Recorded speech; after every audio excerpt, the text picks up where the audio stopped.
دموعي سبيل مريح تنهدى يا صاحي كي تستريح. Selanjutnya ada yang juga mengatakan untuk perempuan cara sujudnya beda, tapi kami tidak menjumpai dalil khusus yang menyebutkan itu. Disebutkan dalam kitab Sahih Sifat Salat Nabi wa an Ibrahim an-Nakhai qala. Assalamualaikum warahmatullahi wabarakatuh. Saudara-saudariku kaum muslimin wal muslimat, alhamdulillah, puji syukur kehadirat Allah subhanahu wa ta'ala, kita dapat berjumpa kembali dengan channel Kreator Azwaja setelah sekian lama absen dari layar kaca monitor handphone Android panjenengan, yang dikarenakan ada beberapa hal yang menjadikannya uzur atas semua itu. Bagi yang masih belum mensubscribe dan mengaktifkan tanda lonceng channel ini, monggo segera lakukan.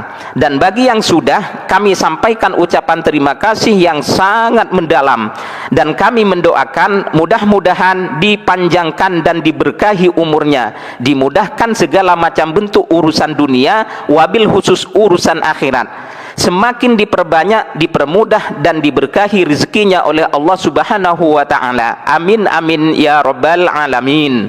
Saudara-saudariku kaum muslimin wal muslimat yang dirahmati Allah subhanahu wa ta'ala, para penceramah-penceramah Wahabi itu punya tradisi yang sangat buruk, yaitu ketika melihat amaliyah-amaliyah orang lain yang berbeda dengan dirinya, berbeda dengan kelompoknya, maka langsung divonis salah, bid'ah, sesat, tidak ada contoh, tidak ada dalil. Padahal contohnya ada, dalilnya banyak. Maka hal itulah yang menjadi pertanyaan besar bagi kami sebagai azwaja. Kenapa mereka punya perangai seperti itu? Kenapa mereka punya tradisi buruk seperti itu?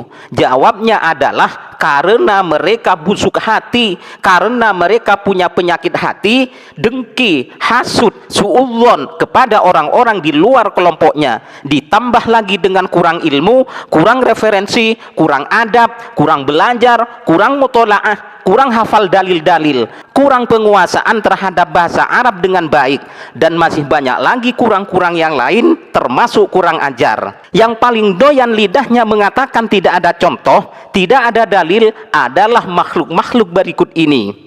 Apa hukumnya mengusap wajah setelah sholat dan setelah berdoa? Semuanya nggak pernah ada tuntunan dari Nabi SAW. Jadi nggak ada tuntunan Nabi SAW setelah salam mengusap wajah, itu nggak ada dalilnya, satu pun nggak ada hadisnya. Jadi nggak ada, sama dengan habis berdoa usap wajah, nggak ada, ini cuma tradisi kita saja.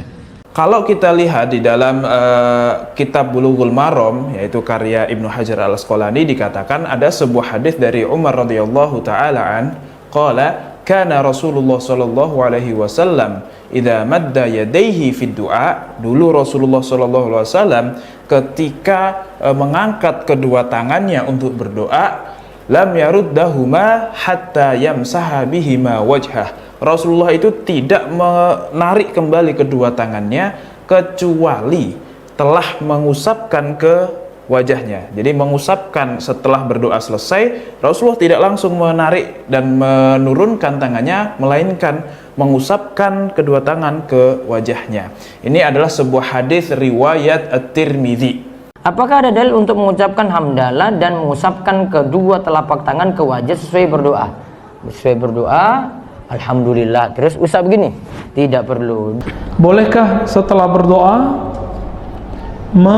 mengusap telapak tangan ke wajah? Hadis riwayat Imam Abu Daud, hadisnya hasan, tapi Syekh Al-Albani mendhaifkannya. Sesungguhnya Allah itu apa?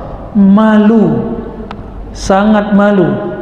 Hayyun, ya, Allah itu maha hidup dan maha malu. Ketika hamba berdoa mengangkat tangannya dan mengusap, tapi Allah tidak kabulkan. Hadis ini hasan, tapi didhaifkan oleh Syekh Albani. Maka wajar pengikut Albani tidak mengusap tangan. Coba aja lihat pas Jumatan, Pak, kelihatan ya. Kalau nggak ngusap tangan berarti dia baca buku Syekh Albani, ya. Udah nggak masalah kok. Antum waktu duduk antara dua sujud tangannya diusap nggak? Habis duduk antara dua sujud, Pak, Rabbighfirli, doa kan? Nggak perlu ngangkat tangan, nggak perlu diusap. Jadi sebenarnya doa itu nggak mesti ngangkat, nggak perlu diusap. Tapi kalau ingin doanya pasti dikabulkan, angkat tangannya. gitu. Dan mengangkat tangan ada yang segini, ada yang diangkat tinggi, doa istisqa. Teman-teman kita bilang yang mengatakan haram mengangkat tangan itu ya, hanya boleh istisqa.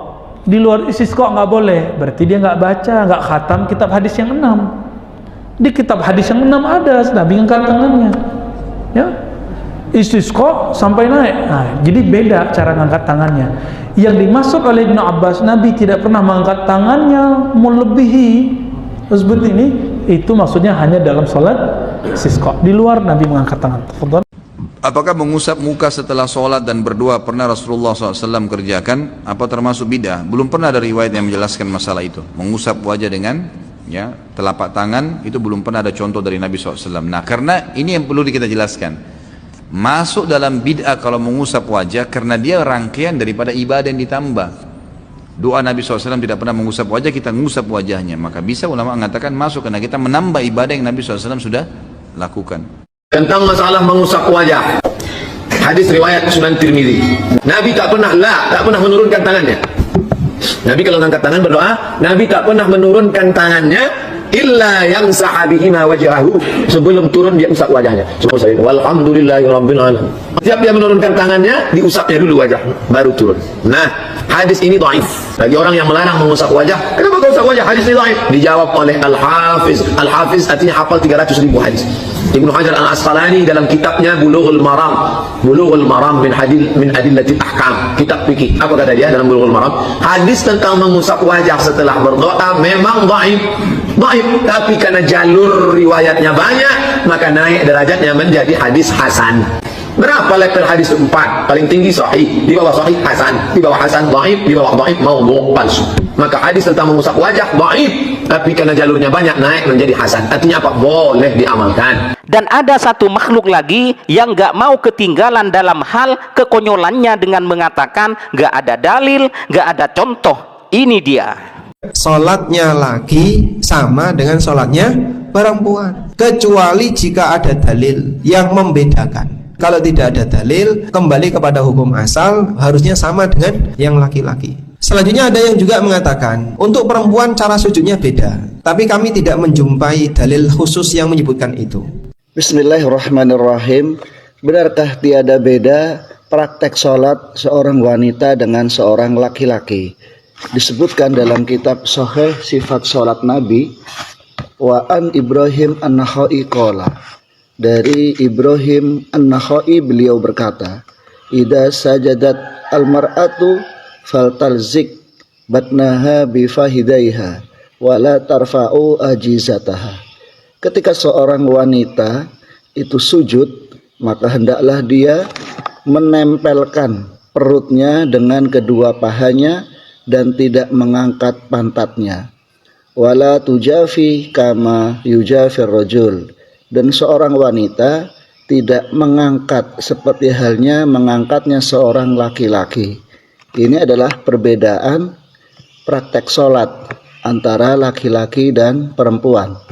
Wa anil Hasanil Al-Basri rahimahullah ta'ala qala, dan dari Hasan Al-Basri rahimahullah ta'ala beliau berkata, al-mar'atu tadumu fis sujudi, seorang wanita di dalam sujudnya itu mengumpulkan beberapa bagian anggota tubuhnya dengan bagian yang lain. Semua ini berdasarkan hadis yang disahihkan oleh Abu Dawud dalam Al-Marasil dengan sanad yang rawinya itu semuanya siqah. Dari Yazid bin Abi Habib, anna Rasulullah sallallahu alaihi wasallam mara alam ra'ataini tusalliyani faqala, sesungguhnya Rasulullah sallallahu alaihi wasallam melewati dua wanita yang sedang sholat.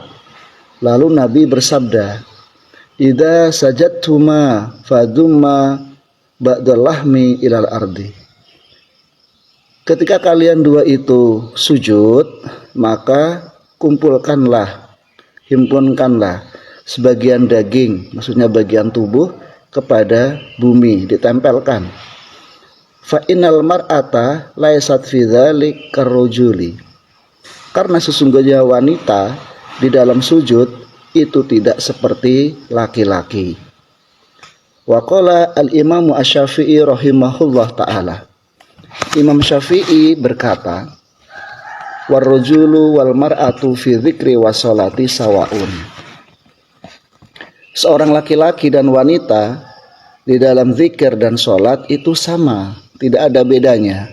Walakin amaruha bil istitari dunahu fir ruku'i was sujudi. Tetapi seorang wanita diperintahkan untuk tertutup, bukan seorang laki-laki, di dalam ruku dan sujudnya. Bi antadumma ba'daha ila ba'din, dengan gambaran wanita itu mengumpulkan sebagian anggota tubuhnya ke yang lain. Wasu'ila al-Imamu Ahmad anil mar'ati kaifa tasjudu. Imam Ahmad pernah ditanya tentang wanita bagaimana cara sujudnya. Faqala, lalu Imam Ahmad berkata, tadumu bifahidaiha. Seorang wanita itu mengumpulkan dengan kedua pahanya, yaitu mengumpulkan perutnya dengan kedua pahanya. Demikian penjelasan bahwasanya praktek sholat antara laki-laki dan perempuan itu ada perbedaan di dalam ruku dan sujud.